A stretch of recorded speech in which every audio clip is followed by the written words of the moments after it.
Hey, this is Man from Alaska with the LD10 Plus tabletop review. Now I'm going to give you a little more details on the light from the unboxing review.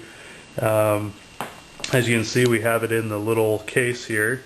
Nice little case like I showed in the other video. The back has a Velcro strap so that you can put it through any of the loops on your backpacks, tactical gear, anything like that. And then it also has a sewn loop for a belt. The little cover for the light itself again is Velcro. Have a D-ring on the back so you can clip that to your gear.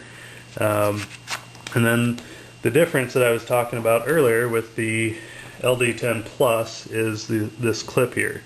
You can see that there's a little groove that's been machined out, and then this clip just snaps in there. So that's a nice feature. That's the only difference. This model still retains the premium Q5 LED, which has a little more runtime and a little higher output than some of the previous models, I guess. But anyways, we will take this tail cap off, throw a battery in there. As you can hear, that's really smooth. The threads are cut nice. Don't have any burrs on them like some of the threads on other lights you'll get, and goes on there really nice. I'm just going to use one of the Duracell rechargeable batteries. This is the 2650 milliamp battery. This one actually is running at 1.2 volts. Seems like it works well in this light though. As you can see, it's a nice fit. Doesn't rattle around in there, which is nice. And as you can see on this, there is an O-ring right there. So this light is actually waterproof. I don't know how far they say. They have a rating though for a certain depth over a certain amount of time. So anyways, the way this light functions is there's two modes. Sorry about that funny noise. That's my dog. He's laying over there next to me. There's two modes. The general mode puts out low, medium, high, and SOS. The low puts out 9 lumens and you have 34 hours of runtime. The medium is 47 lumens with 6 hours of runtime. And the high is 94 lumens with 2.2 hours of runtime. The SOS is a feature that I can't really see needing that much, but it's on there if you do. The turbo mode, which you access by rotating this bezel, you just rotate it over like that.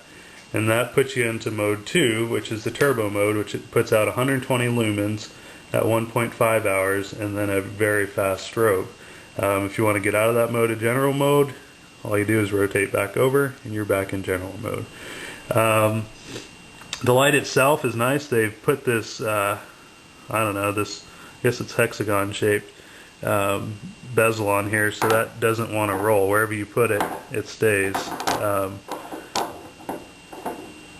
So that's a nice little feature. And then the clip too keeps it from moving around. The tail cap you can see is modified from previous versions of this light.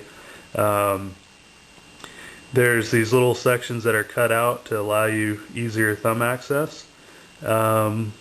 I think that design is pretty comfortable. It's nice. The only thing I would say about that could be a downfall is for when you're wanting to stand it on the tail cap. It does pretty well on the table, but I tried standing on the concrete outside and you see it kind of wobbles around.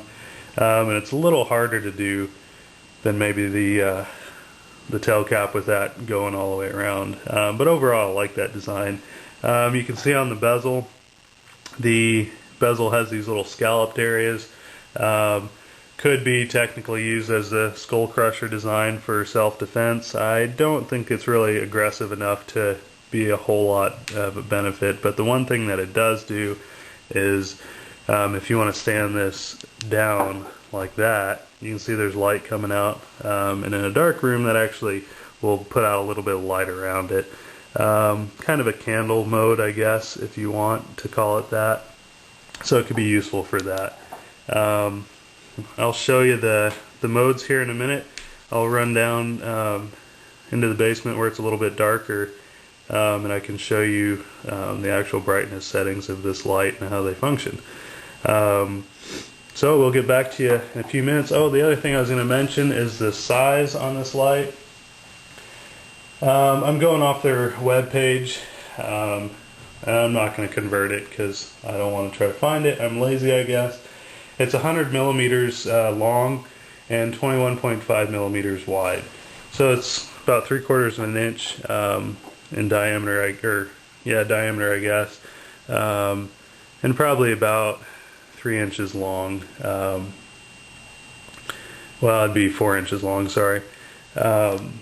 And then the weight on it without the battery is 1.7 ounce, or for those of you that like the metric system, 50 grams. The waterproof standard is IPX8 standard.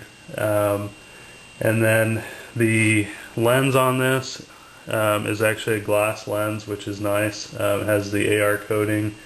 And